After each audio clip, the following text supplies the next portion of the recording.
Diezgan bieži, es pat teiktu parasti, vizīte pie proktologa ir saistīta ar stresu, ar bailēm, ar kaunu. Un vizītes laiks paskrien ātri. Pacients iznāk no kabineta un jūtas sabijies, apmulsis un stresā, ir daudz kas aizmirsies. Un diezgan bieži pacients pēc vizītes pat apjūk un neatcerās, kas ir bijis.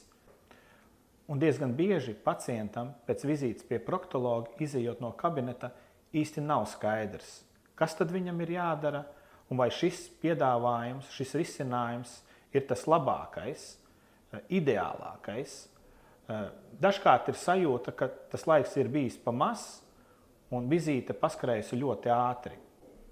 Un tad ir sajūta, ka pēc ārsta vizītes, pēc proktologa vizītes, gribētos vēl kādam uzprasīt, vai tad tiešām ir tā jārisina problēma, vai tad tiešām šis ir labākais risinājums.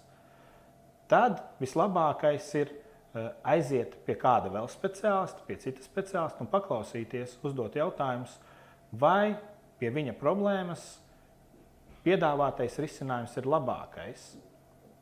Un ticiet man, jūs nebūsiet zaudētājs. Vai nu jūs ar otrreizēju vizīti, otrreizēju viedokli iegūsiet pārliecību, ka risinājums ir pareizais, vai arī jūs iegūsiet vēl labāku risinājumu.